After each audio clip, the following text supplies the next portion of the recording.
Halo Jebret Tim, kembali lagi di Depdagri episode ke-252.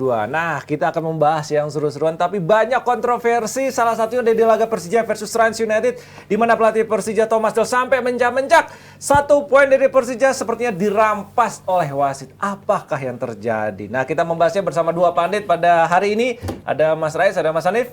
Ya. Gimana nih, kalau melihat gol Witan dari tayangan ulang atau replay kan jelas sudah melewati ya. Ya, Apakah ada pelanggaran lain di situ sebelum bola itu lewat? nggak ada sih. Nggak ada. Nggak ada. Dari kelumit yang terjadi nggak ada, mulus. Itu memang gol. Itu memang gol. Ya, Kenapa harusnya tidak memang. disahkan oleh wasit? Wasitnya nggak ngeliat. kayaknya. Dalam posisi ada klaim menyebutkan bahwa wasit tidak melihat karena pandangannya tertutupi oleh pemain. Tapi dalam posisi saat ini harusnya dia komunikasi dengan hakim asisten garis. wasit. Ya, asisten wasit. Itu harus benar dilakukan. Kemudian memang kalau kita melihat kemarin keputusannya wasit ada beberapa yang kontroversial juga kan. Ada proses gol yang harusnya banyak yang melihat bahwa itu bukan menjadi gol karena kesalahan pertama dari situasi bola mati yang tidak menempatkan bola pada titik yang semestinya. Oke. Dalam regulasi, dalam loss of the game itu nggak gol. Oke. Jadi memang banyak kontroversi. Ada 2 kontroversi lah. di Ada laga 2 itu, kontroversi. ya. Ini kalau bicara soal wasit, berarti gol itu sebenarnya sah ya? Sah, Cuma wasit harusnya. tertutup Wasit, ya? ya. Tidak ada pelanggaran kan sebelum itu? Tidak ada. Bola bersih kok. Bola bersih ya? kok. Oke, kalau kita lihat kinerja wasit Noval Fairizky ini, Kalau pelanggaran juga Niko pasti kan wasit tiup. tiup, Fluid. iya, Iya. berarti bersih ya? Bersih. Oke, ini banyak yang kontroversi di media Ya, massa, di ini Twitter juga seperti itu. case-nya mirip pada saat pertandingan apa sebelumnya yang Torik mimpin itu kan yang di Persebaya Ya. yang kontroversi dianggap sebagai pelanggaran, tapi pada saat itu Torik juga ngelihat bahwa dia tidak dalam posisi yang tertutup. Ya. Nah, bedanya waktu itu bukan gol tapi lebih pada pelanggaran yang dia harusnya penalti. Kalau ini sudah terjadi gol dan dianggap tidak gol. Tidak gol. Tuh, jelas sudah lewat. Bolanya Kita lihat cepet sih memang cepet mantulnya. banget, iya. Gue sempet pas kan nonton ya, pas ngeliat tuh memang keluar, nggak gol gitu, apes gitu ya. Tahun pas Datan ulang jelas ternyata ya. jelas banget gol. Kena mistar, Iya. lewat sedikit. Oh ya, harusnya memang gol ya. Tapi kalau lihat kinerja wasit sendiri, kalau Mas Andi bilang ada kontroversi sebelumnya, kan wasitnya boleh dibilang ya berpengalaman juga ya, walaupun wasit Iya. termuda di Liga 1 Ya, gitu kan. sebelumnya kalau kita melihat di belakang flashback ya sebelum kompetisi, wasit yang main di Liga 1 itu sudah melalui proses yang ketat dan proses yang sebenarnya tes fisik segala macam, pemahaman pertandingan, lawan itu timnya seperti apa, sampai dengan pengalaman dia, bahkan stamina pun menjadi ukuran pertama yang Tolak membuat ukur ya? banyak wasit tersingkirkan pada saat itu. Tapi kalau kita melihat dalam berjalan, memang semuanya nggak bisa mulus, tidak bisa sesuai dengan ekspektasi, termasuk di pertandingan Persija kemarin. Oke. Ada kontroversi hal lain kah dilakukan oleh wasit Noval Fairizky ini? Iya, ini kan sebenarnya wasit ini Fairizky. juga beberapa kali sempat jadi ini ya catatan dari supporter Persija ya di Jackmania bahwa memang ada beberapa kali ketika dipimpin sama wasit ini Persija dirugikan oleh keputusan-keputusan dia. Memang sudah harusnya ada evaluasi sih yang dilakukan oleh komite wasit terhadap wasit-wasit yang bertugas. Ini yang menjadi masalah ya. Sekarang evaluasi yang mereka lakukan kan sekarang kalau sanksinya terhadap wasit itu disebutnya pembinaan. Pembinaan itu ada masanya, ada durasinya. Mereka terkadang itu pembinaan berarti mereka tidak memimpin dan katanya sih diberi refreshment ataupun pembekalan lagi ya. Gitu kalau tidak salah untuk proses evaluasi itu ada 2 pekan, 4 pekan, variatif lah tergantung kesalahan yang dimiliki gitu. Cuma kan ini apakah ia bisa memberikan efek jerah gitu. Ya oke lah memang ini bagian dari development. Apalagi banyak wasit-wasit muda yang sekarang sudah mulai dinaikkan levelnya untuk memimpin kompetisi kasta tertinggi.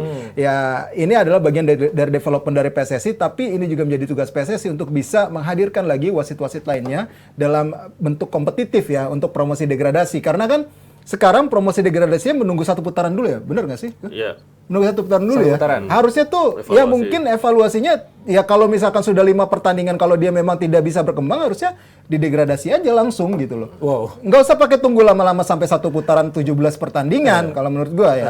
Ya itu yang memang harus ketegasan itu yang dilakukan gitu. Karena kita memang harus diakui SDM wasit kita masih belum mumpuni. Itu fakta gitu. Dengan apa yang terjadi baik di Liga 1 maupun di Liga 2. SDM kita memang masih belum mumpuni. Oke, kita memang katanya butuh darurat VAR. Tapi kalau SDM-nya masih belum mumpuni, kita mau bikin apa gitu dengan VAR itu? Kalau dia tidak bisa mengoperasikan, tidak bisa mengambil keputusan dengan situasi VAR. Misalnya dia sudah lihat rekaman nih. Agak agak bisa dibilang keputusannya itu agak bisa jadi dilema gitu. Kalau dia SDM-nya itu tidak mumpuni, tidak punya pembekalan yang oke Sama juga bohong, ya? terkait dengan love of the game, ya sama aja bohong juga gitu. Oke, gimana? Sebutuh itu VAR, sedarurat itu kan? Tapi selain sebenarnya itu gini, ya bukan lebih memaksa untuk menaikkan wasit muda ya, Iya. kemudian enggak. Tapi memang proses di awal, pada saat seleksi di awal, bagaimana proses seleksi yang memang berbeda dengan sebelumnya, itu bukan kebetulan, tapi yang lolos memang wasitnya yang lebih muda, karena faktor stamina juga mereka mungkin lebih menjaga stamina segala macam. Betul. Kebetulan waktu proses seleksi kan, ketat gue lah. dapat info lah gimana prosesnya segala macam. Kemudian pada saat pelatihan VAR pun gue juga melihat secara langsung bagaimana prosesnya gitu kan. Kalau dikaitkan dengan bagaimana profesional sebagai wasit, sebenarnya sudah benar.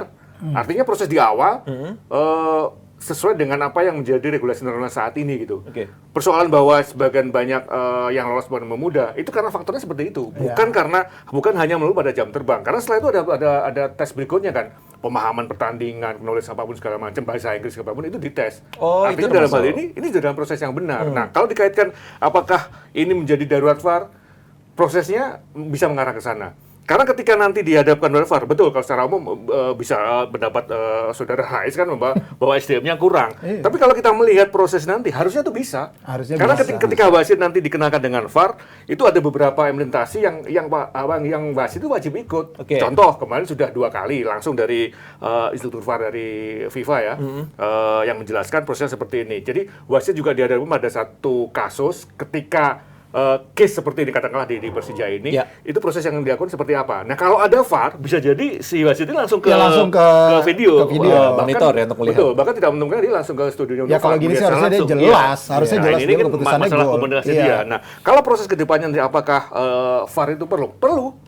Karena kalau kita melihat jadwalnya sekarang itu sudah memungkinkan. Desember nanti akan ada pelatihan lagi. Iya. Dan berikutnya sampai dengan Februari Kick off. yang rencananya sudah diperkenalkan, diterapkan secara umum. Nah, sebelum Februari pasti sudah ada kesempatan untuk diterapkan langsung. Ya, Piala Dunia Perkara itu- U17 kan? Iya, 17, ada- setelah itu ya sudah mungkin ya? Nah, di Piala Dunia U17 itu lebih pada penunjukan Penunjukan, ya, secara langsung. Tapi untuk pembekalan kepada wasit di Liga 1 saat ini, yaitu sebelum Februari nanti. Sudah ada Iya. jadwalnya. Artinya darurat ya nanti harus akan dipaksakan, akan diterapkan VAR yang ada.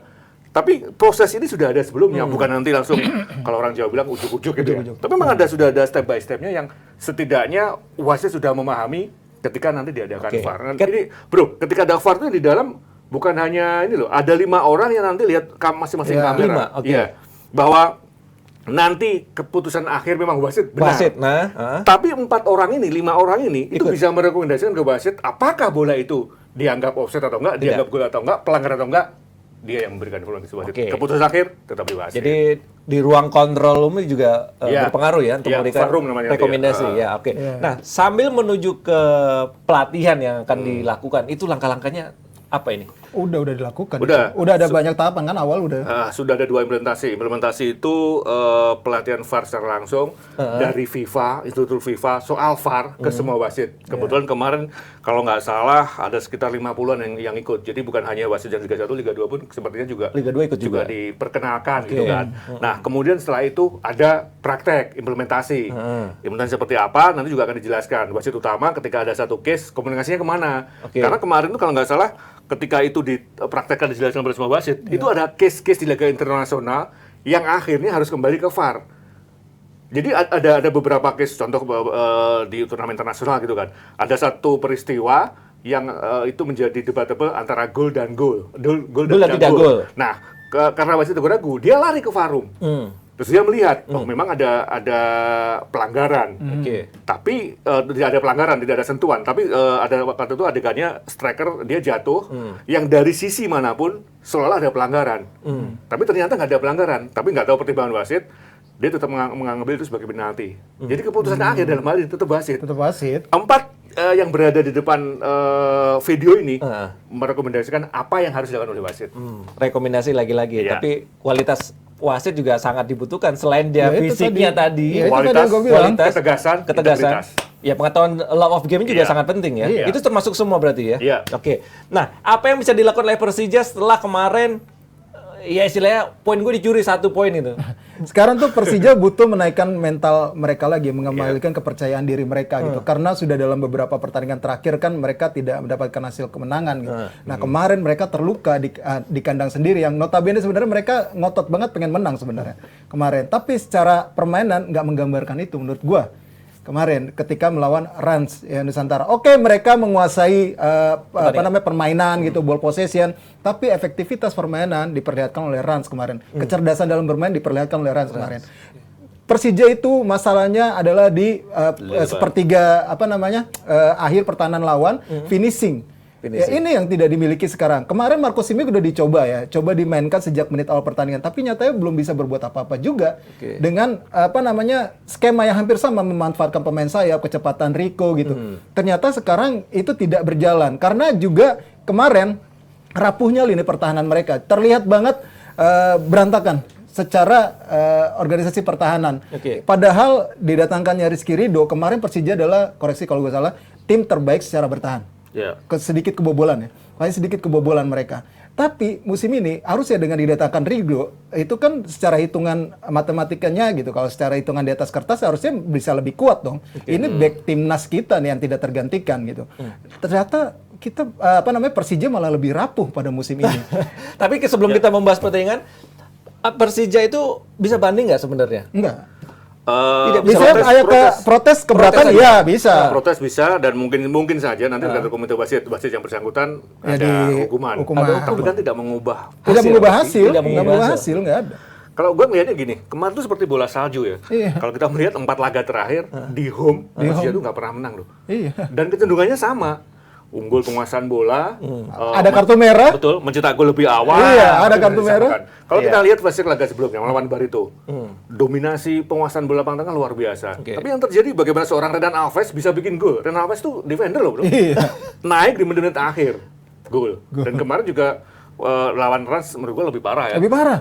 Bahkan kalau lihat penguasaan bola masih lebih bagus dibandingkan ketika melawan Barito sebelumnya. Kemarin tidak menggambarkan Persija seperti halnya musim lalu. Ini kalau ngomongin 2 pertandingan ini ya seru banget ya, lantas dari kontroversi, kartu merah dan sebagainya. Tapi yang jelas kita masih menyoroti soal wasit. Dari kalau tadi ada wasit yang memimpin laga Persija versus Rans yang mendapat sorotan. Nah ini juga ada yang menjadi kontroversi juga ya. Ada 5 wasit ya. Liga 2 ya. 5 wasit dari Liga 2. Ini, nah cerita lama terulang kembali ya.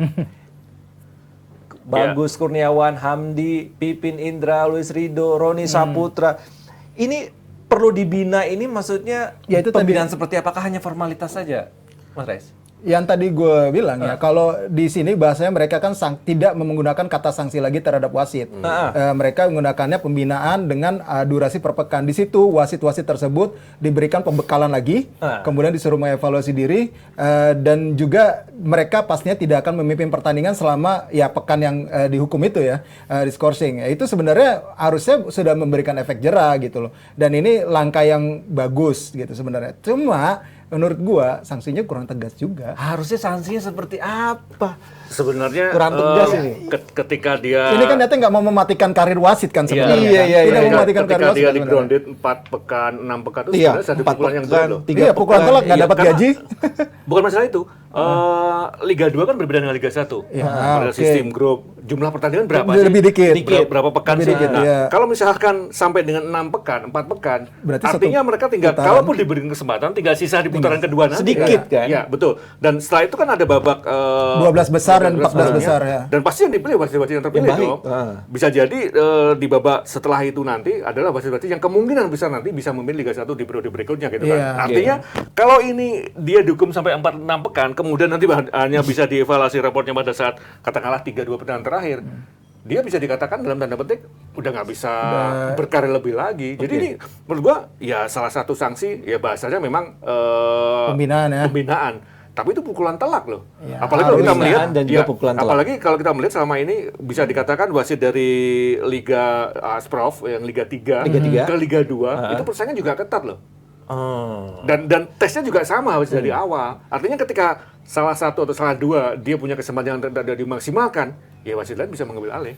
Oke. Ya memang butuh proses ya. Ini kan baru ada perbaikan soal perekrutan wasit yang dilakukan pada tahun ini, bisa dibilang gitu. Bagaimana prosesnya begitu transparan, walaupun ada kontroversi ya. Kita tahulah ada beberapa hal gitu yang sempat menjadi kontroversi. Apa sih kontroversi? Adalah yang katanya ada titipan apa segala macam oke, itulah. oke, iya, iya. Ya tapi yang jelas ini sekarang prosesnya ini benar-benar transparan dan menurut gue fair. Apa yang dilakukan oleh siapa sih itu wasit wakil ketua komite wasit Jepang? Oh, iya, Siapa? iya. Yang dari Jepang itu? Ada dua Iya, sekarang. iya, itu apa namanya? Oke lah, apa yang mereka terapkan di sini, legacy yang mereka terapkan secara proses perekrutan tuh oke. Memang prosesnya tidak langsung bisa cepat sih memang. Ya sama seperti kita membina pemain, membina wasit pun memang butuh waktu. Setidaknya tapi sekarang wasit-wasit yang ada di kompetisi kasta tertinggi, kemudian di Liga 2, secara pemahamannya juga masih belum, harus diakui. Law of the game-nya. Banyak kontroversi yang terjadi kan. Nah ini PR-nya benar-benar berat sebenarnya. Untuk komite wasit ini benar-benar berat. Nggak mudah untuk menyelesaikan hal ini. Kita butuh sabar, tapi kan terkadang kesabaran itu ada batasnya buat klub-klub. Iya, Karena iya. ini terulang terus. Capek kan? Jadi dipertanyakan kan, pembinaan ini, pembekalan ketika lu memasuki masa pembinaan, gitu. Lu apain sih sebenarnya? Kok sampai keulang terus? Ini kan yang sebenarnya Pembinaan menjadi itu semacam apa? Iya, Seperti ini kan apa? sebenarnya Intinya apa dalam memberikan? menjadi pertanyaan dari klub-klub, terus kemarahan, akhirnya semuanya jadi menumpuknya ke wasit jadi kambing hitam. Harusnya kita kan nggak mau seperti itu. Ketika tim jelek, tiba-tiba, wah, gua ada alasan nih, gara-gara ini nama wasit. Padahal memang mainnya jelek, Oke. memang dia pantas kalah gitu kan. Jadi kayak gitu situasinya. Gimana Mas Hanif? Ayo, pembinaannya gimana ini? Sebenarnya gini, ini Jadi bina begitu lagi, memang begitu lagi. Boleh dibilang ini fakta yang sangat berat buat komite wasit ya. Iya. Karena kalau kita melihat, jujur, gue pernah diundang untuk melihat pada saat wasit ini tes pemahaman mereka. Itu kayak di luar kepala loh. Semua bisa jawab Bisa jawab dengan benar. Tapi ketika di lapangan nggak berbeda. Beda memang. Artinya Iya. pressure dari Pressure di penonton dan lapangan. tim itu sangat berpengaruh. Iya. Dalam hal ini jam terbang. Nah kalau kita melihat dulu katanya ada main-main gitu kan. Mereka takut tuh sekarang bagaimana handphone itu disita Iya. dan belum karena ada satgas anti mafia. Satgas Iya, anti mafia ya, lagi soroti juga. Itu beban juga bagaimana mereka di hotel ada dari kepolisian yang mengawasi segala macam. Sebenarnya itu kan beban psikis yang luar biasa. Artinya dalam hal ini kalau dibandingkan dengan bagaimana ketika mereka ada referensi awal, mereka hafal di luar kepala, tapi ketika di lapangan dengan pressure yang luar biasa ternyata berbeda. Iya, Oke. menit bermain diperlukan memang Niko. Iya. Menit bermain Menit wasit bermain ya? wasit. Demam Menit panggung. memimpin itu diperlukan. Oke, selain itu apakah memang yang mendaftar wasit sedikit atau memang seperti apa? Mungkin Enggak bisa juga. ditambahin Banyak. bonus-bonus mungkin. Wasit itu Bukan, sebenarnya bukan. sejahtera loh gitu. Kalau dibilang kita di Asia itu paling ini, Tinggi. Indonesia itu paling tinggi loh. Liga 1 wasit tengah 10 juta. Iya. Liga 2 wasit tengah 7 juta. Asisten wasit di Liga 1 7 juta. Oke. Katakanlah wasit utama memimpin dalam 1 bulan 4 pertandingan. Kan mungkin kan 3 pertandingan 40 juta. Oke. Pekerjaan apa dengan gaji di level itu? Nah, itu berarti. Begitu nggak? Jadi masih terbuka ya buat kalian ingin menjadi wasit, tapi Iya. jelas ya. Unsur-unsur fisik, pemahaman love of the game juga harus penting untuk menjadi seorang wasit. 10 juta kali 4 pertandingan dalam 1 bulan Itu itu Liga lumayan. 1, Iya, Liga 1. Liga 1. Kan ada proses pelan-pelan. Ya. Oke. Itu soal wasit dan selanjutnya kita akan membahas bagaimana pertandingan dari Liga 1. Oke?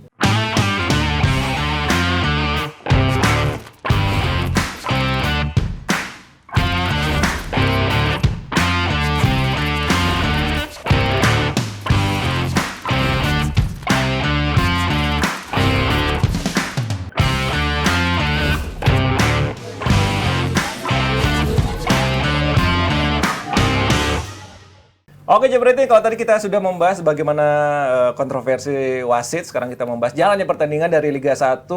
Di pekan ke-16 ini sudah ada 4 tim ya yang memimpin puncak. Ada Borneo, Madura United, Rans Nusantara, dan Persib Bandung. Wow. Ini sudah memasuki putaran kedua. Apakah bisa bertahan sampai akhir musim atau ada perubahan nih? Kalau melihat, Kalau gue 4 tim ngeliat ini. dari konsistensi Iya. tim ini pasti akan ada perubahan ya. Ini apalagi melihat tradisi yang sudah berjalan dari musim-musim sebelumnya, terutama Madura United. Kita ketahui bahwa Madura United oke di setengah musim pertama, tapi ketika sudah masuk paruh kedua, mereka menurun drop. Bisa jadi turunnya sampai ke papan tengah gitu loh. Nah ini yang tanda-tanda itu sudah mulai terlihat lagi nih setelah 2 kali kalah di kandang. Madura United nih sekarang akhirnya kan harusnya mereka bisa bersaing di pekan ini bersama Borneo. gitu. Tapi nyatanya mereka menderita kekalahan ketika Borneo ditahan imbang sama Persib Bandung, mereka nggak bisa ngambil momentum itu. Oke. Ya ini perubahan-perubahan ini sebenarnya menarik sih persaingan di papan klasemen kalau di musim ini kalau menurut gue. Oke, ini kita bahas dari Rans ya. Kalau musim lalu kan tersyok-syok banget ya. Iya. Ini beda banget dengan musim ini. Kalau melihat kemarin lawan Persija, iya efektif banget gitu kan, tes gitu. Kebetulan gue baca analisa taktik ke Eduardo Rans dari pekan pertama sampai pekan ke-15 ya. Jadi memang ada perubahan yang signifikan Rans musim ini dibandingkan musim lalu. Musim lalu penguasaan bola mereka bagus. Nah musim sekarang mereka tuh simple. Iya. Efektif Defense aja kuat, ya? serangan balik cepat, 1-2 sentuhan, Gol. gol. Lalu kita melihat mereka tuh nggak pernah loh bermain indah, Iya. tapi dapat poin. Apalagi Apalagi mereka juga diuntungkan dalam tanda petik ya, ketika bermain di home pun tidak banyak Penguasai bola. dukungan. Oh, penonton. Ya. Oke, ada Nah pressure. itu yang membuat mereka ketika di away jadi teruji. Oke. Ditambah lagi Almeida tuh kalau kita melihat gaya ngelatihnya juga mirip ketika dia di Arema kan. Iya. Tidak perlu bermain indah, menang Yang cukup penting dengan menang. 1 gol. Yang penting Defense menang lah ya. kuat, ada pelari-pelari di depan. Dan itu mirip dengan yang terjadi sekarang. Oke. Jadi pasukan dari Almeida ini sudah mengerti apa yang diinginkan oleh pelatih. Iya, ini apa namanya suatu keberuntungan juga yang gue bilang ketika tidak terlalu banyak pemain bintang, pemain nama besar di tim ini. Nah. Iya, kalau gue lihat kan banyak juga muka-muka baru ya di Rans gitu loh. Yang ini juga mudah untuk bisa mengimplementasikan apa yang diinginkan oleh Eduardo Almeida. Di backroomnya ini Eduardo Almeida sudah memenangkan itu. Apalagi ditambah ada Hamka Hamzah juga di situ yang bisa menjaga kondusivitas tim. Yang ini membuat Rans semakin solid ya. Secara taktikal juga Almeida ini adalah pelatih yang oke menurut gue. Apalagi sejak waktu dia menangani Arema dia pun bagus gitu loh. Cuma sayangnya kan waktu itu kan akhirnya dia harus ini juga Iya. kan dilepas juga. Tapi yang gue lihat sekarang apa yang dilakukan sama dia di Rans ini benar-benar on the track dan gue rasa layak sih mereka memang untuk berada di 3 besar sekarang ya untuk sekarang. Kecenderungan dari Rans itu memang mereka bisa dikatakan tim yang bermain juga memaksimalkan sayap. Ya. Tapi bedanya sayap di Rans itu dengan tim lain, jangan-jangan ini bocorannya juga nanti akan dikutip tim-tim lain dilihat kan. Dari analisis itu disebutkan 2 sayap mereka tidak memiliki kecepatan dalam naik ya. Oh iya. Tapi ketika ditekan, mereka tuh langsung gerak di tengah. Jadi ada double cover. Dan itu kayak menjadi satu pakem bermain yang textbook menjadi hafalan. Tapi justru itu menjadi keuntungan buat Rans. Itu bedanya. Kalau sayap tim lain, dia Harusnya pelari. bisa dibaca oleh lawan ya dengan Dribble bola. textbook seperti ini ya. Nah, Iya. kalau di Rans, Ah. ini 2 sayap support. Begitu ditekan, nutup. Tutup. Jadi ada 2 penteng di sana. Itu yang membuat Rans sejauh ini sangat efektif. Komposisi pemain yang ketika di Arema dulu, kemudian yang ada sekarang Rans dengan seperti yang dikatakan Mas Reza tadi adalah beberapa tidak ada pemain bintang istilahnya seperti itu. Apa yang membuat dia bisa melakukan hal seperti itu? Bintang ada lah. Iya, Ya, ada cuma beberapa kurang lah. ya, kurang nggak banyak. Cuman tidak timbang dengan pemain yang lain. Dan ini merata. Ini merata. Merata. Cadangan pun juga tidak terlalu jomplang lah. Oke. Itu satu kelebihan. Bagaimana perekrutan di musim ini, mereka memang benar-benar belajar dari musim lalu. Efektif ya. Ya. Oke, ya wajar mendapatkan gelar pelatih terbaik bulan ini. Iya. Iya kan? Kemudian kalau kita lihat bandingkan dengan Thomas Doll, gimana Persija tertahan di papan tengah dengan 4 kemenangan. Iya. Ini apa yang harus dilakukan oleh Persija? Apakah tetap mempertahankan Thomas Doll untuk masuk ke 4 besar atau seperti apa? Butuhkah seorang striker atau seperti apa yang harus dilakukan oleh Thomas Doll? Pasti Yang dibutuhkan butuh. pasti striker ya. Butuh banget. Dan jangan lupakan kalau harus mengganti Dol, kompensasinya. Iya, kompensasinya terus juga apa namanya ya proses adaptasinya kan butuh waktu lagi. Nggak bisa cepat juga. Mungkin kayak misalkan siapa yang baru ini yang Rans aja agak cepet kok, Almeida cepet kok. Rans kan Almeida ya oke lah gitu loh. Tapi yang gue lihat sekarang yang paling vital untuk dilakukan Persija adalah perubahan yang dilakukan mereka di putaran kedua nanti, terutama dalam perekrutan pemain baru itu harus tepat. Sesuai dengan kebutuhan Dol. Karena di awal musim ini gue bilang kesalahan besar mereka adalah dalam perekrutan pemain. Terutama pemain asing. Terutama pemain asing. Musim lalu kan Persija tuh kurang berhitung-perhitungan sebenarnya kan. Iya, Dengan materi banyak pemain muda, tapi dengan kejelian Thomas Doll bisa merangkak 3 besar loh. Dan kalau kita lihat banyak pemain Persija yang diambil timnas. Bahkan ada seloroh timnas rasa Persija. Iya. Tapi kalau kita bandingkan dengan prestasi musim ini, jomplang. Ironis banget. Pasti dalam hal ini sebenarnya pengaruh itu Doll sudah punya pakem, sudah punya karakter bagaimana tim ini harus bermain. Soalnya benar, perekrutan pemain yang tidak sesuai dengan kebutuhan dia. Kebutuhan dia. Oke. Pemain muda banyak yang diorbitkan lagi pada musim ini gitu loh. Ini adalah salah satu hal positif yang dilakukan Persija pada musim ini. Yang masih ada seperti musim lalu. Yang kalau gue lihat ada nama-nama baru seperti Raihan Hanan yang sekarang sudah mulai bersinar gitu, sudah mulai dilihat gitu. Kemudian Reski Fandi juga udah mulai dapat kepercayaan lagi, menitnya bermainnya banyak gitu. Selain nama-nama yang memang sudah menjadi langganan timnas. Yang gue lihat sekarang adalah yaitu harus ada perekrutan pemain yang tepat. Terutama di lini depan, jangan sampai dia sia-siain lagi nih kesempatan untuk putaran kedua ini menambah pemain. Tanggal berapa sih bukanya? Lupa gue. Tanggal 1 sampai 28. November. Iya. 1 sampai 28 November. Jangan sampai ntar telat lagi daftarin, terus ya itulah kalah negosiasi lagi. Oke, ini berbicara soal pemain baru yang dibutuhkan Persija adalah seorang striker. Kira-kira pemain ini ada kayak dari Indonesia atau memang harus dari luar lagi? Asing pasti. Asing. Dari Liga Indonesia sendiri atau harus dari luar yang belum berpengalaman di Liga 1? Wah, itu tergantung budget. Kalau Butuh cepet ini. kebutuhan depan, kalau kita melihat stoknya bisa dibilang sudah habis. Sudah habis. Di materi mediocre pun siapa yang bisa diambil? Oke. Hampir semua sudah diikat oleh klub masing-masing. Liga 2? Dan apalagi mancing-mancing. Dua aja lah. kan sempat ada ini ke awal musim lalu. Barito juga pernah kan, striker Barito yang diinin siapa? Striker Barito yang sekarang tuh. Oh, Kovantin. Bukan satu lagi. Siapa ya? Bagas atau Bagus itu? No. Pemain asing. Pemain asing. Pemain asing ya. Ya, kayaknya Tokantin sih mungkin. Itu apa namanya? Kemarin sebelum lawan Barito itu sempat dibilang ke Coach Serde gitu.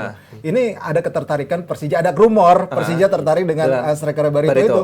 Siap lepas asal kompensasinya. Gede. Pas. Iya. Wow.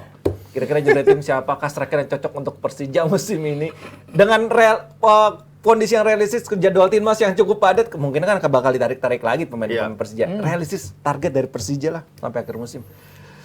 Paling nggak mereka ngejar 4 besar dulu sih. 4 besar dulu. Paling realistis ngejar 4 besar dulu kalau mereka masih dalam target juara.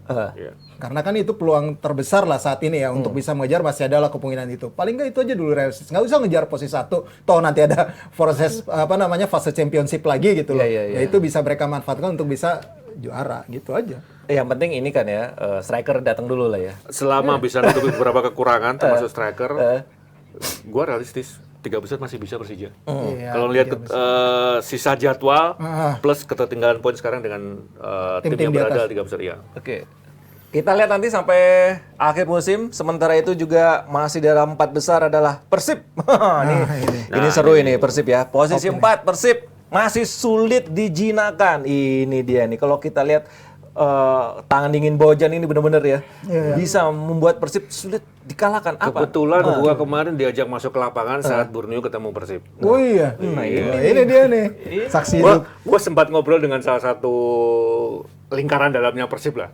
Gua tanya, simpel aja, kenapa sekarang jadi bagus? Jadi sebenarnya tidak banyak perubahan yang dilakukan pelatih loh, si Bojan ini. Tapi pendekatan psikologis individu dengan 4 mata ternyata itu menjadi senjata yang mujarab membuat performa naik. Contoh, Ciro sempat beberapa kali mandul kan? Iya, betul. Dan kemarin ketika dia berhasil mencetak gol karena dia sebelumnya tidak diberikan kesempatan dengan si Ciro pengen banget untuk turun. Iya. Tapi karena pelatih melihat bahwa kondisi dia belum memungkinkan karena terlepas dari kebugaran itu Iya, kan. cedera itulah. Dia diberi kesempatan cetak gol, dia lari ke pelatih, meluk. Iya. Dan Kelihatan pendekatan selebrasinya, ya. mungkin nasihat ya, nasihat itu tidak disampaikan di seluruh di muka depan pemain. Iya, Jadi di dalam pendekatan meeting secara tim. personal. Itu pendekatan itu yang membuat Itu salah satu, bukan mutlak ya, tapi salah satu yang membuat ternyata itu lebih bagus, chemistry dapat, fighting spirit di dalam tim juga dapat. Terlepas dari strategi dia memang lebih simpel kan, bermain simpel, tidak terlalu banyak penguasaan bola, dan tapi langsung terupas ke depan cetak gol. Ini Persib kalau kita melihat tim dengan catatan paling produktif loh. Iya. Kebetulan kemarin melawan Borneo tim yang paling sedikit kebobolan. Iya. Benar. Iya, ada keberuntungan ya sebenarnya ya. Kalau melihat Bojan seperti gimana? Gini, waktu sebelum Bojan datang memang gue sempat bilang tuh tim ini adalah butuh pelatih yang bisa memenangkan Ego. psikis pemain. Psikis pemain Psikis gitu. ya. Ketika itu memang mental dari Persib tuh rapuh. Terlepas dari ada intrik di dalam tim, ketika masih ada Luis Mia gitu, yang terjadi hingga akhirnya Luis Mia memutuskan untuk pergi ke Spanyol dan akhirnya sekarang Bojan Hodak, dan itu mampu dilakukan oleh Bojan Hodak dengan karakter dia sebagai pelatih Eropa Timur yang memang tegas, kebapaan juga, dan dia mampu memenangkan ruang ganti pemain itu dengan baik dan itu dijalankan dengan baik. Secara taktikal kalau menurut gua nggak istimewa banget. Nggak istimewa banget, Simple tapi aja bener ya? simple aja mainnya gitu. Dan fighting spirit Persibnya, pemain Persib itu terlihat lagi. Oke. Ya, tidak seperti ketika mereka memang hancur-hancuran di awal musim ya. Dan sekarang mereka membuktikan bahwa mereka memang layak. Karena tim ini sudah sangat mewah. Memang cuma tinggal bagaimana dapat pelatih yang bisa memenangkan mental pemain ini, menguncul kepercayaan diri, tidak terlalu besar kepala, terus cepat membumi ketika sudah mereka ada di atas. Itu sih, itu pelatih seperti itu. Dan itu saat ini diperlihatkan oleh Bojan Hodak. Oke, nah Contoh lain gini, dulu tim itu biasanya datang ke satu kota ketika away, Hamin 2 datang kan. Iya, betul. Kemarin di Samarinda, Hamin 1 datang. Dan sore lagi. Iya. Padahal kalau kita melihat, tim Kalau ini secara- nggak sibuk loh, karena sudah ada FIFA Matchday kan. Secara recovery kan juga harusnya kan. Ya, ini gue ngeliatnya bukan pertimbangan recovery sih, karena pemain-pemainnya sudah nyaman di Bandung gitu kan. Jadi nggak pengen terlalu lama di kota lain. Begitu datang dan kayaknya pelatih juga sudah ngelihat bahwa lapangan bagus, rumput bagus, jadi nggak ada masalah lagi gitu kan. Sementara di Bandung kan terbiasa dengan lapangan yang standar yang sama. Jadi begitu datang, dia melihat besok tanding balik lagi. Wow. Jadi sampai segitu. Artinya kenapa? Pemain-pemain kan banyak yang berkeluarga. Ketika banyak ketemu keluarga itu dianggap sebagai sesuatu nilai plus yang tidak didapatkan oleh pemain yang lain. Ini asumsi pribadi aja loh. Iya, Nah sekarang kalau nggak mungkin dong. Mereka nggak uji coba lapangan di Samarinda? Enggak, Sebentar. enggak. Kalau alasan nggak uji coba lapangan ya? Enggak. Kalau alasan penghematan ya nggak semuanya. Ya, itu tapi tadi kemarin itu. gue lihat nggak uji coba gitu. Tapi Iya. kalau alasan penghematan nggak mungkin dong. Tim Iya, sekelas iya. Persib masa Tim sekelas Persib. menghemat sampai segitunya nggak mungkin kan. Nah tapi mereka lakukan itu. Dan ternyata dengan pelatih juga ya katanya faktor bagaimana itu menjadi salah satu yang harus diperhatikan di psikis pemain. Ternyata ada dampaknya kan. Ya, Jadi dia berbincang langsung empat mata, memikirkan bagaimana Iya. keluarga, membuat Iya. nyaman di ya banyak hal ya. Coba kalau pemainnya sampean beda lagi pendekatannya. kan. Mikirnya udah kemana-mana kali. Oke, menjelang Liga 2 putaran kedua ya, kalau Liga 2 putaran kedua. Melihat apa yang dilakukan Bojan sejauh ini, apakah perlu ada perombakan besar-besaran? Kalau memang iya, seperti apa yang harus dilakukan? Siapakah pemain yang out dan in, yang harus digeser mungkin? Mas Rez? Gue rasa sih nggak perlu ya. Kalau sudah melihat tim sesolid ini, dulu yang balik lagi siapa? Pino. Iya. Pino, yang balik lagi tuh, yang dari Spanyol. Back Spanyol ya. Ya, yang dari Spanyol itu balik lagi. Ya, gue rasa sih udah nggak perlu ya. Kalaupun Pino, ya posisinya Pino itu, karena kan sudah bisa digantikan oleh Vima Dinda. Vima Dinda itu juga udah tampil oke lah gitu. Kalau secara komposisi pemain udah nggak ada yang perlu ditambah lagi dari Persib. Kalau menurut gua sudah cukup. Tinggal bagaimana mereka memaintain ini dengan baik dan menjaga konsistensi ya. Ya mudah-mudahan aja nggak masuk angin. Yeah. Ya ibaratnya nggak masuk angin itu ya kadang-kadang kan pemain tuh dropnya drop banget gitu loh. Ya ini yang kita lihat kalau dari Persib udah nggak. Kalau menurut gua nggak perlu ada perombakan besar lagi, udah cukup semua komposisi pemain dari depan, kemudian tengah, back sayap apalagi banyak mereka punya gitu, levelnya level timnas lagi. Yeah. Di belakang juga ya sudah oke, ada Nick Kuipers, kemudian ada si Alberto Rodriguez gitu. Terus pelapisnya juga masih Pelapisnya ada oke. si Ibu siapa Nevo. Juriansa, ada Igbo Ibu Nevo Nevo, gitu ya. Sebenarnya tim ini sudah komplit, sudah tenang aja harusnya Bojan Hodak gitu loh. Tinggal bagaimana siapa yang lebih siap ya dia yang main. Gimana? Kalau Mas Hanif? Gini bro, pemain cadangan yang biasa mau dibawa cadangan Persib itu kalau bermain di tim lain starter. Starter pasti. Nah itu bukan hanya di posisi ini ya, di posisi penjaga gawang pun mereka punya stok yang berkualitas. Ditambah punya pelatih kiper yang menurut gua cukup berkelas dan kreatif lah kalau lihat di latihannya kan. Jadi artinya ya tinggal menjaga konsistensi ini. Masalahnya itu bisa nggak dilakukan. Karena gini, bukan hanya kalau kita melihat ini bersaing nih bisa peringkat 1, peringkat 2 gitu kan. Nanti kan ada babak championship.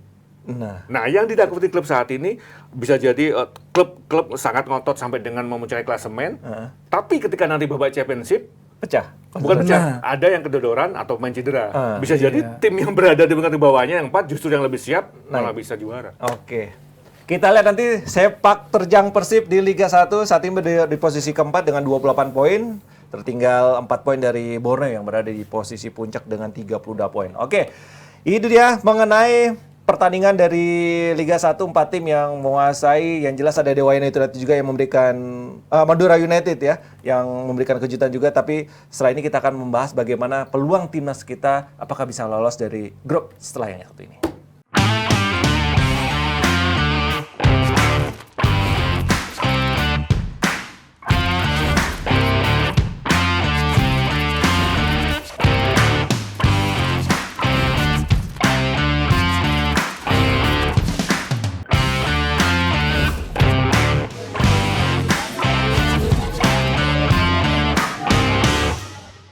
Piala Dunia U17 tinggal menghitung hari lagi. Persiapan mereka di Jerman sepertinya sudah sangat matang ya, sudah sangat tiap hari banyak pertandingan yang dilakukan. Kemenangan, kekalahan, seri. Nah, melihat yang dilakukan di Jerman sejauh ini seperti apa, Mas Rez? Kalau gue lihat di sini sebenarnya apa yang dilakukan sama mereka sudah on the track ya, walaupun secara hasil ya kalau menurut gue so-so lah gitu loh secara hasil, tapi secara progres harusnya tim ini meningkat dibandingkan ketika mereka sebelum berangkat ke Jerman.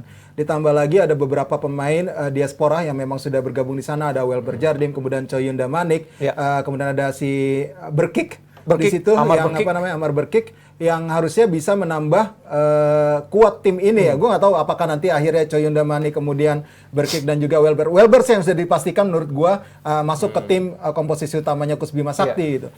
Kita kan tapi dari sejumlah 7 pertandingan yang mereka jalani di situ kita nggak pernah ngelihat nih. Sama sekali, iya. Karena memang nggak disiarkan secara langsung. Bagus. Ada keuntungannya memang. Ya. Tapi kan kita tidak bisa lihat nih perkembangannya secara definitif nih seperti apa nih faktanya. Betul, yang ngomongnya katanya kita ada progres, kita berprogres. Progresnya seperti apa? Iya, gitu? progresnya sudah berapa persen sih sebenarnya gitu. Sekarang ketika balik lagi ke sini, mudah-mudahan sih para pemain ini benar-benar memetik pelajaran yang oke ya. Karena lawannya mereka kan kebanyakan 2 tahun di atasnya mereka. Men's U19, rata-rata U19-nya tim sana. Walaupun ketika lawan U17 tim sana kita ada menang, ada gue lupa lawan Paderborn itu kita menang 2 kali kan lah ya. Iya, Ada menang, ada ya kemarin terakhir seri. Kalah kan sama Men's U17 itu. Ya ibaratnya tim ini, gue rasa di Indonesia ini kayaknya harusnya nggak ada uji coba lagi mungkin. Di Indonesia tidak ada uji coba. Iya kayaknya mungkin kalaupun ada dengan tim lokal sini hanya sebagai ya refreshing aja, rekondisi aja ataupun internal game gitu. Tinggal sekarang Coach Bima memantapkan lagi komposisi utamanya dia seperti apa. Nah, yang gue lihat lawannya sekarang adalah berat loh itu. Panama, Ekuador, Maroko juga kan punya ambisi yang sangat kuat dengan para pemain diaspora yang dia miliki gitu. Panama juga begitu, Ekuador juga di zona Amerika Latin juga sangat luar biasa. Ya, gue ngelihat di sini sebenarnya berat, walaupun ini adalah kocokan yang cukup menguntungkan sebenarnya. Waktu drawing ya dibandingkan yang lain daripada kita ketemu Brazil sama Inggris. Ya itu benar-benar ya berat lah buat kita. Tapi sekarang kita realistis saja mencoba step by step secara game to game kita bisa tampil baik aja gitu loh. Nggak usah muluk-muluk lah gitu. Kita tampil baik aja dan tidak kalah banyak ataupun bisa mencuri poin. Udah bagus bisa harusnya. Kalau sudah digodok di Jerman dari jadwal pertama Ekuador. Artinya ini bisa menentukan loh. Ketika dapat poin, syukur bisa menang. Pertandingan berikutnya pasti mental poin akan sangat berbeda. Kalau kita melihat apakah progresnya betul, kita nggak tahu selama di Jerman. Tapi kalau dari isu yang info yang saya dengar ya dari temannya yang ikut di sana, memang ada progres dibandingkan ketika uji coba sebelumnya di dalam negeri. Lawan Korea Selatan Bata itu kan. Karena itu kan kelihatan sangat anak-anak itu begitu gampang dijebak masih textbooknya masih ini banget lah. Polos lah. Sekarang bahasa mereka tuh jarak antar lini udah ada perbaikan. Kemudian udah berjuang melawan tim yang tingkat power dan fisiknya jauh lebih tinggi, jauh lebih besar, jauh lebih berat dibandingkan anak-anak yang kemarin di Jerman. Artinya dalam hal ini harusnya ini bisa menjadi modal ketika nanti lawan Ekuador yang pertama. Oke, jadi kita nih bertiga di sini juga nggak tahu ya persiapan di Jerman seperti apa karena benar-benar tertutup ya. Level peningkatan, level up seperti apa? Siapa yang pemain yang bisa meningkatkan levelnya? Menonjol siapa? Ya paling yang starter yang kita tahu ya Iqbal, Arkan Baka ya. Itu pasti kan mereka itulah yang dapat terus porsi lebih banyak mungkin ya. Kalau yang kita lihat gitu. Tapi selebihnya gue masih benar-benar buta banget gitu. Pemain diaspora seperti apa? Pemain diaspora juga seperti apa? Cuma yang kita tahu ya cuma Welber Jardim aja paling enggak gitu di Sao Paulo dia memang terpakai dan memang menjadi andalan gitu. Ya selebihnya Choyun Damanik, kemudian si Amar Berkik itu juga walaupun juga main di klubnya, kita belum tahu kualitasnya sejauh mana dibandingkan dengan pemain diaspora yang sebelumnya dites. Nah, kalau dari info teman-teman yang ada di Jerman, Mas, ini nih permainan kita tuh jauh meningkat berapa persen? Mungkin pemain-pemain ini yang oke atau seperti apa? Info bilangnya nggak persentase sih, tapi perkembangan itu signifikan gitu. Perkembangan signifikan. Mungkin yang dimaksud juga termasuk mental ya. Karena ketika diakui atau dia ketika di sana kan bertemu dengan lawan yang kita anggap selama ini inferior gitu kan. Ternyata ada perubahan signifikan. Mudah-mudahan ini yang jadi modal nanti ketika hadir di turnamen sebenarnya gitu. Oke, kita tunggu saja hasil nanti. Yang jelas match pertama kita menghadapi Ekuador. Nah, sekarang persiapan dari segi teknis ya. Kalau Ya. kemarin kita lihat ya, Erick Thohir, ada Wika Salim, kemudian ada Mas Sama ya, yang sudah siap sepertinya memberikan opening di Piala ceremony. Dunia ya, di Piala Dunia 17 Di Surabaya ya? Iya. Kalau secara teknis ada kendala nggak sih Mas? Teknis Dari sebagai stadion, tuan rumah. tuan rumah sebagai tuan rumah. Sejauh ini info nggak ada kendala sama sekali loh. Stadion kan sudah menjadi isu lama kan. Sebenarnya sudah ada panduan dari FIFA ketika dulu 20 kan. Kalaupun ada perbaikan hanya sifatnya tambah sulam dan itu bisa diselesaikan pada saat nanti pelaksanaan. Jadi sebenarnya gini, pelaksanaan itu bukan murni diserahkan ke tuan rumah ya.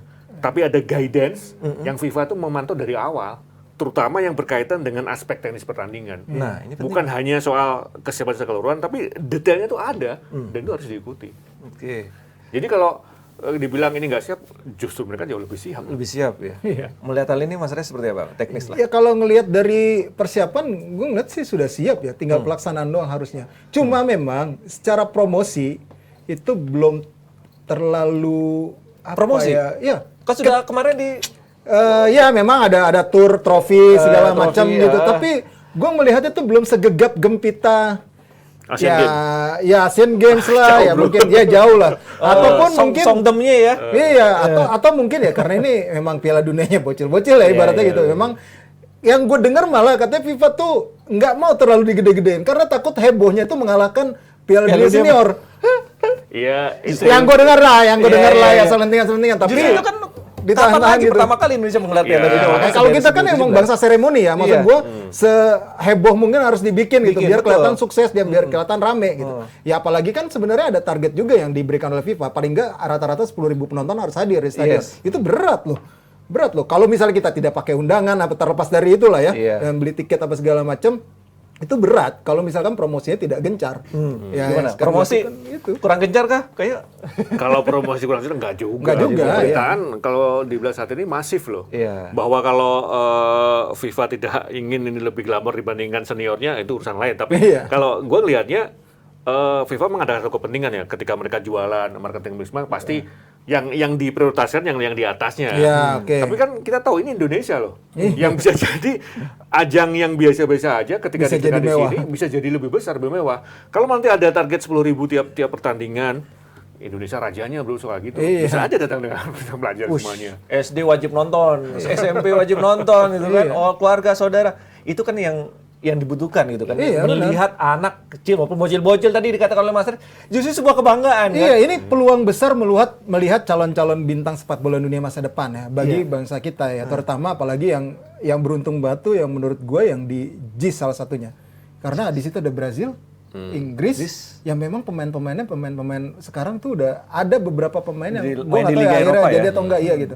Ya gue sih ngeliat ya ini peluang besar kita untuk bisa melihat calon-calon bintang dunia ini, kesempatan kita, dan plus buat para pemain kita sendiri, ini ajang pembuktian kepada mereka, menunjukkan kualitas, ya gua dalam tanda petik jadi ajang jual diri kita juga secara kualitas kompetisi, kualitas pemain ya, tidak hanya sebagai kita memang udah dikenal, kalau untuk penyelenggaraan kita yang terbaik, terutama di Asia Tenggara. Oke. Ya, udah dikenal lah sebagai tuan rumah gitu loh, tapi kalau secara kualitas permainan, tim, Itu yang ditunggu. itu yang harus kita buktikan juga. Nah, menghadapi tim-tim atau negara yang punya level dunia gitu kan, dan beberapa kali menelurkan pemain-pemain oke, tapi yang jelas ada misi lain sebenarnya mungkin ya. Melihat Indonesia menjadi tuan rumah Piala Dunia Senior gitu kan. Walaupun berkolaborasi dengan negara-negara ini menjadi satu batu loncatan nggak melihat hal ini, Mas? Ada sih kemungkinan ke sana. Ada kemungkinan ke sana. Apalagi kan Asian Games sudah terbukti sukses. Nah. Terus ada hajatan lain, Napoli dan semuanya. Nah, terus ada lagi Mandalika.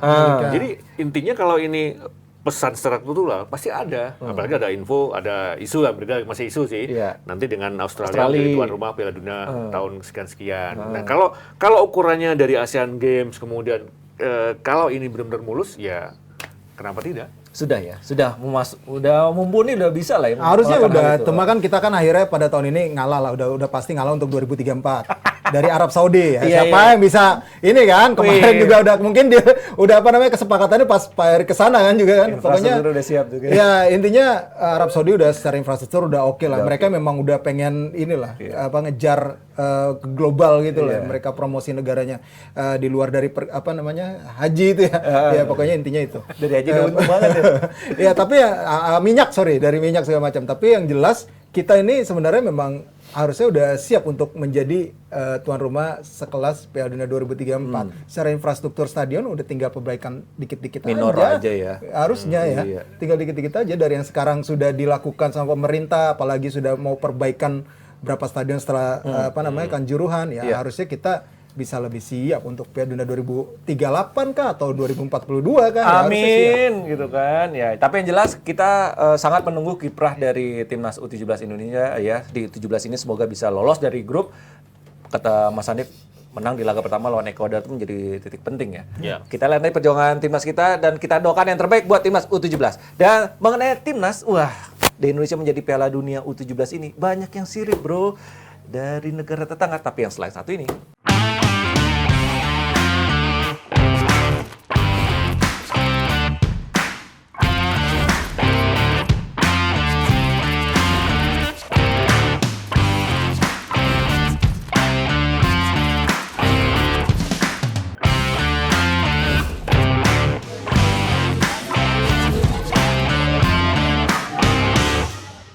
Jepret tim. Nah, ini ada yang sinis ya melihat Indonesia menjadi tuan rumah Piala Dunia U17. Katanya sih Indonesia jadi anak emas FIFA. Siapa yang mengkritik itu? Siapa yang nyinyirin Indonesia?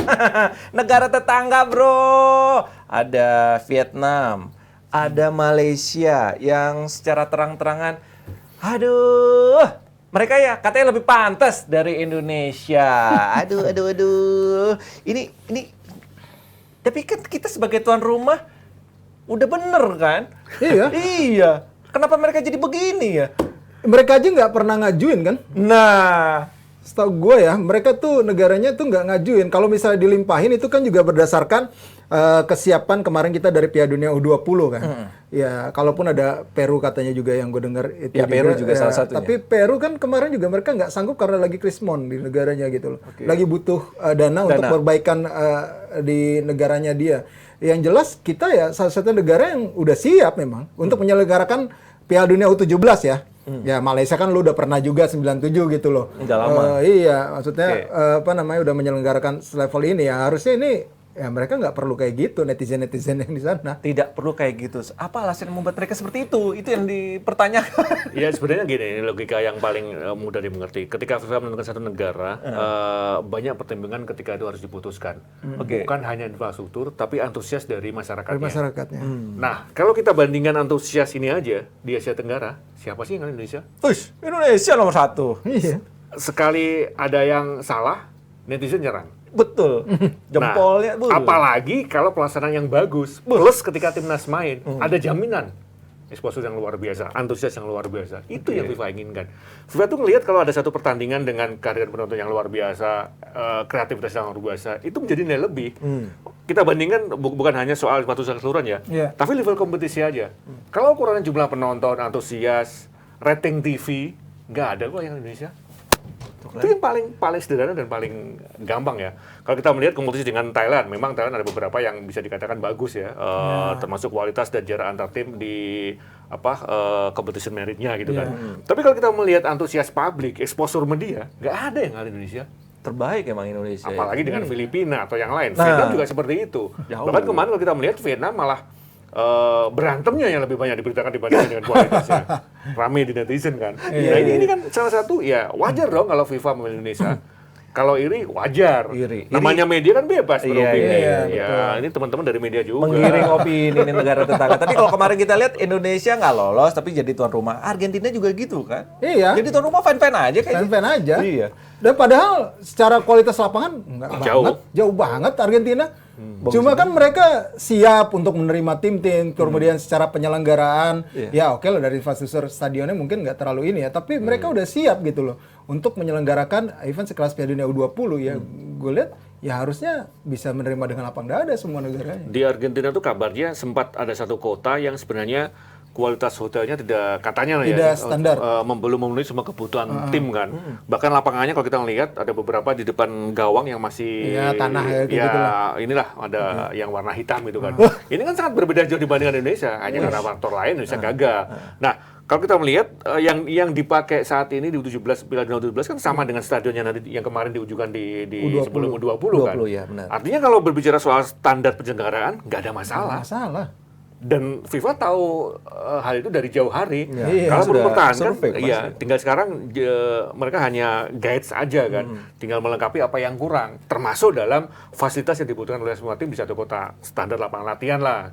Kan nggak ada nih. Bahkan kemarin kalau nggak salah lapangan latihannya Bali itu kemarin jauh hari itu sudah di-booking oleh tim-tim terkenal, tim-tim dunia maksudnya. Wah, udah langsung di iya karena fasilitasnya segala macam. Jadi artinya apalagi sih yang dipertanyakan? Ini secara tidak langsung istilahnya mempromosikan wisata ya. Iya. Kan? Mereka tersingkir mau geser ke Labuan Bajo, monggo, mau ke Danau Toba, monggo gitu kan. Sebenarnya banyak yang hal positif dilakukan. Banyak. Satu lagi media Malaysia dan Vietnam kritik FIFA. Kalau kita melihat FIFA tuh anggotanya hampir 100 lebih loh bro. 200 lah. 200. Nah, dan lu siapa? Iya. Negara besar aja belum tentu mengkritik di grup FIFA loh. Iya. Lu siapa? Ya paling sederhana. Yang langganan Piala Dunia siapa sih? Nggak ada yang kritik-kritik kan? Iya kan? Iya. Mereka fan-fan aja. Oh di Indonesia oke. Walaupun jauh ya dari misalnya dari Eropa apa segala macam, mereka oke aja, fine aja. Harusnya kemarin tuh Messi harus ikut tuh. Argentina liburan kan Labuan Bajo. Happy gitu. Happy mereka. Iya. Jadi alasan untuk mengkritik itu sebenarnya ya dia aja bilang bos gitu aja ya. Tapi yang jelas dengan tampil sebagai Piala Dunia, tuan rumah Piala Dunia, ada beban berat dong bagi timnas sebenarnya. Wah. Jangan sampai lolos grup doang gitu istilahnya. Kalau itu pasti ya. Dan karena kalau kita melihat ketika kita ada di satu turnamen, ekspektasi kan berlebihan. Dan publik pasti melihat secara keseluruhan. Apalagi di Piala Dunia, di level AFF aja, rating TV itu jaminan loh. Apalagi ini Piala Dunia. Memang betul ini U17. Tapi yang bermain lawan level dunia, bro. Level dunia Brasil, Inggris. Itu yang ditunggu-tunggu. Iya, gue juga ada tanggung jawab itu kan. Iya, mengingatkan juga sih kepada masyarakat ya. Maksudnya jangan terlalu berekspektasi tinggi juga dengan timnas kita. Gitu loh. Di 17 ini ya. Ketika mereka kalah misalnya telak itu jangan dihujani dengan apa namanya ya bulian ataupun kritikan yang benar-benar menjatuhkan gitu. Ini anak-anak muda loh ini. Masih butuh perkembangan dan persiapan mereka gue bilang masih jauh dari kata ideal. Persiapan mereka ya. Ini kan baru dipersiapkan paling maksimal 3 bulan lah ya. Mungkin dari pembentukan. Ini yang mungkin harus diperhatikan tim pelatih kayaknya. Iya. Pemain kalau bisa diinstruksikan jangan terlalu melihat sosial media. Jangan coba handphone aja sekalian ya. Karena ini kasus di Liga 1 aja, ketika pemain muda dia tampil tidak sesuai harapan, buliannya luar biasa. Dan itu pemain pressure, di pressure dia agak turun performanya. Nah, itu yang harus benar dijaga. So ini karena levelnya internasional, bebannya tinggi, ya barangkali pelatih bisa membebaskan dulu soal muda. Itu menurut gua salah satu cara untuk menjaga mental pemain. Kalau dari teman yang ada di Jerman, ada hal itu akan dilakukan nggak? Membatasi penggunaan kalau sosmed. Kalau gue sejauh ini apa yang diterapkan sama Coach Bima Sakti emang sudah dilakukan hal itu. Sudah dilakukan hal itu, pembatasan media sosial apa segala macam. Kemudian mereka sholat bersama. Yang paling utama adalah dari sisi religi mereka memang ditekankan. Dari sisi mental. Pemain 17 ini ditanamkan ya. Tim ini dibangun oleh Coach Bima Sakti seperti itu. Dia baik di 16 maupun 17 ya sekarang gitu. Yang gue tahu itu gitu. Dan itu masih diterapkan sekarang. Cuma bagaimana sekarang melihat nanti pada saat turnamen exposure itu pasti kan akan luar biasa lagi nih gitu loh. Kemarin ketika mereka juara AFF U16 kan di ini setinggi-tingginya, tapi ketika gagal ke Piala Asia dibully sejatuh-jatuhnya sampai akar bumi gitu. Termasuk Coach Bima sendiri dibully gitu loh. Ya maksud gua jadinya ini masyarakat juga harus agak sedikit menurunkan ekspektasi lah, tidak usah terlalu muluk lah gitu menurut gua gitu. Mereka bisa main bagus, memberikan perlawanan gitu, itu udah oke menurut gua. Apalagi kalau misalnya nanti mereka menang dan lolos ke fase berikutnya gitu. Nah, ingat ya Jebret Tim, jadi jangan terlalu berlebihan untuk mengkritik timnas. Kita harus tetap dukung karena ini benar kata Mas Ari, ini masih muda bro.